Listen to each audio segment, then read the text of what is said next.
7, talk too early. Oh, indaba. Talking my business isintu. Nazo zonke indaba zabasha. Indaba. Hey Tara, welcome to the special edition of Isex Indaba and Happy New Year.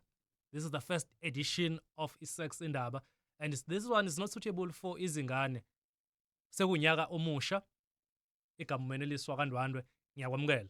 And you can catch the conversation on Gagas FM app as well as na ku YouTube. Uyayibuza ukuthi eziqala unyaka ku Thursday uqala enyakeni sikhuluma ngani?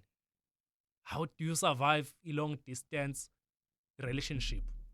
And awubambela kukhona ade bebuyile emakhaya beyobridge that gap a long distance ngama holiday kukhona futhi ke nje abahambayo, so it's vice versa. Omunye it's possible ukuthi kade khunjulwa somewhere ngoba kukhona mana multiple relationships akhona. So how do you survive any form of a long distance relationship? We on Gagas FM, the sound of KZN, and on Gagas FM we have a good friend, a member of this family, umngani wethu uDokotela uNkosinathi Shabalala. He is a sexual health specialist as well as a family practitioner.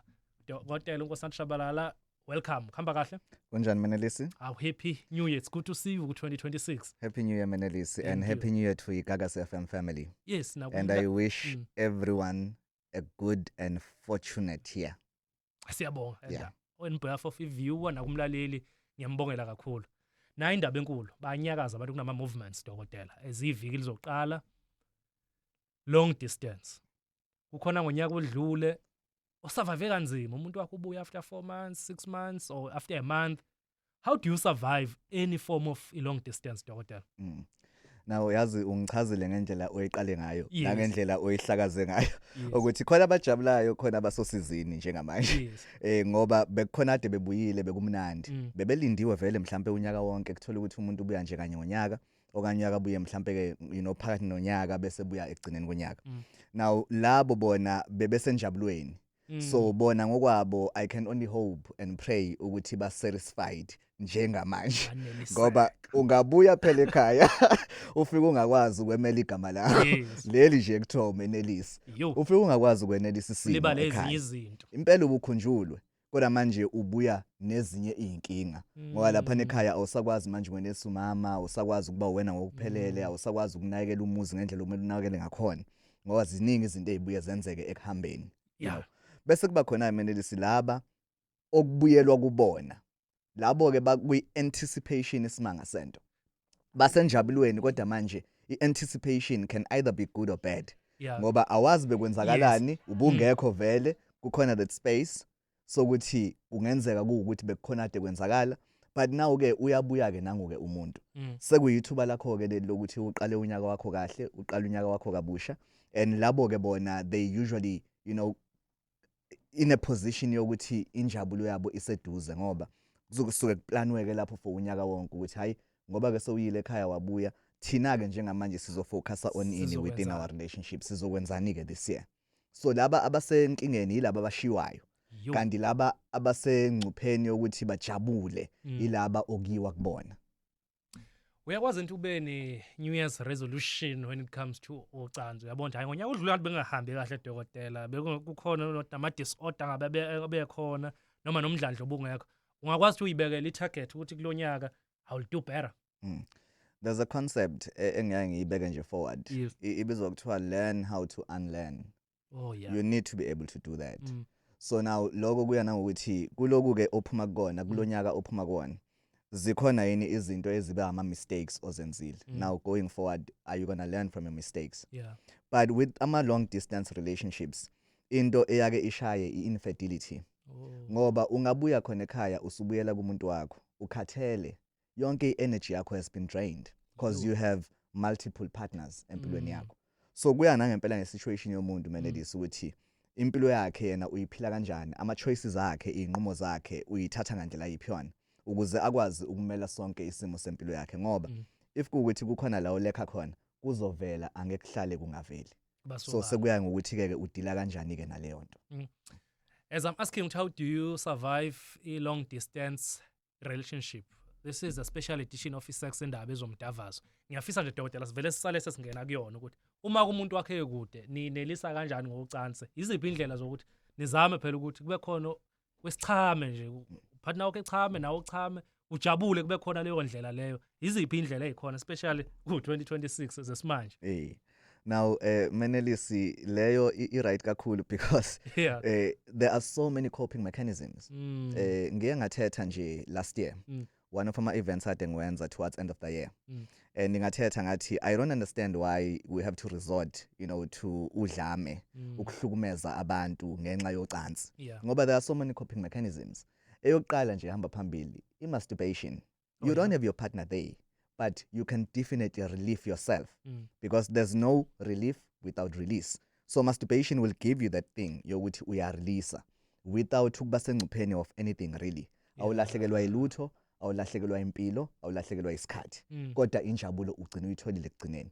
So masturbation ngiyayirecommenda for all parties. Yeah. It doesn't matter the gender. Ngiyayirecommenda.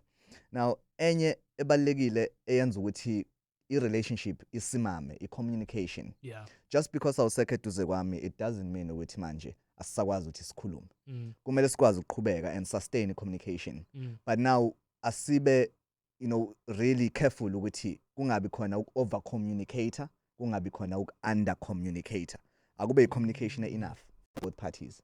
Ngoba it can create a burden. Over communication dokotela. Impela. Khona abantu who over communicate. Bakhuluma ngokweqile and abanye babo baze babe nalento yokuthi njalo mabekhuluma they only think about ama ideas abo and their own fears. Kanti ukucommunicator kuya ngokuthi uyalalela khona uzozwa and then bese uyakwazi ukuphendula. So kumele sikwazi ukulalelana. So within a space of a relationship, a platform ya communication imele inakekele both parties ukuthi ibe aligned, ibe balanced. Khona kuneze ukuba khona umuntu ofila ngazathi manje le relationship isingifaka under ingcindezi kukhulunywa njalo la or akukhulunywa at all. Yeah. So those are the two extremes. Dokotela, in one of your caps ube yi-family practitioner. Ngifuna sifake indaba yemali kulento yokusurvive long distance relationship.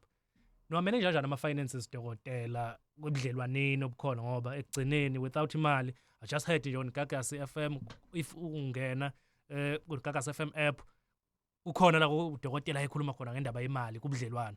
Then long distance ke lapha nami kumele ukuthi ngiyasurvive lapha ngihleli khona upartner wami uyasurvive nidila kanjani ni imapha ama mechanisms akhona ukuthi nikwazi nisurvive but ne-expect imali ibe khona.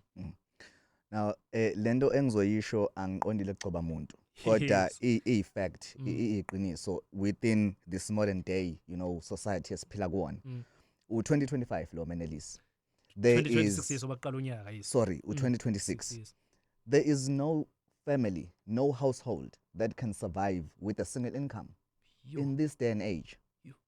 So ngiyimini impela yes ngisemazweni ngiyasebenza kumele nginayekele nami. Kodwa kumele ngibuye ngicabanga ukuthi yes ngina umndeni kumele ngunayekele ngina umuntu kumele ngunayekele. Nalowo muntu kumele uyacabanga ukuthi ukuhlala kwakhe teke angenzi lutho angatholi even ama opportunities to bring in more income. Then that creates even a worse burden. So kuba khona i-imbalance, kuba khona i-stress, kuba khona into ekuthiwa ama-financial constraints. Ugcina usidevelop even ama-psychological issues nje ngenxa yemali because now uyasindelwa emahlombe akho uthwele abantu ababili wena awuthwelwe yimuntu. And leyo nto ibaluleke kakhulu ngoba iyona eshaya ama-relationships amaningi la include khona involve khona imali. So imali into ebucayi within a space of a relationship. Doc, in closing ake ngifaka nje on the spot. I-South Africa ivulelekile ngababala abasebenza outside of ama borders ethu. Umuntu wakho kumele umbone monthly, quarterly noma ku 6 months. Kuphi lapho ngathi uma uya advisor yes umnotho kade ukhuluma indaba yemali. Kumele umbone nini ukuze nikwazi ukuthi phela nihlale nibe ne-intimacy kube khona futhi na physical nayo ndlela. Kumele umbone nini dokotela? Now Menelisi ukuthi there's dating and then there's marriage. Those are totally two different things. Yes. So kumjolo of course kuya ngokuthi nina nizwana ngandlela yipi ubudlelwano benu bukanjani. angikwenzele umzekelo nje olula Mm. angeke expect umuntu othandana nomuntu ohlala phesheya ehlala yena eSouth Africa ukuthi babonane every week. Yeah. It's practically impossible. So i-relationship kumele accommodate le ndaba yokuba practical. So kuya nge-situation Ishi, yayo i-relationship. But preferably if kuwuthi of course ushadile nalowo muntu kumele ubuyele endlini every single day unless of course if kuwuthi zikhona izinto ezama commitments ezingaphandle komndeni wakho.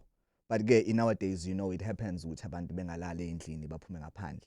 So kuhluke nje ngalokho angikwazi ukumkalela umuntu ukuthi every 2 weeks wena kumele ubone umuntu wakho, every month kumele ubone umuntu wakho, because sometimes I don't know i-situation yabo ukuthi ubudlelwano babo bukanjani. But preferably if ningabonani communicate the best way possible. Doc, ake sibambe la. And I know ukuthi viewer nomlaleli wethu ukwazi ukuthi back ethole ukuthi engasayeva kanjani i-long distance relationship. This has been the special edition of iSex Indaba, and this one is not suitable for izingane. Now next week sophinde sibuye futhi on the very same platforms, Gagas FM app as well as naku YouTube. Make sure that you download the app if ungenayo so that uzowathola lama conversation esiwenzayo every Thursday. Udokotela Nkosana Shabalala usuke ekhona ezokwazi silekelele kuyithinta lifestyle impilo kakhulu ke eyithinta umdavazo.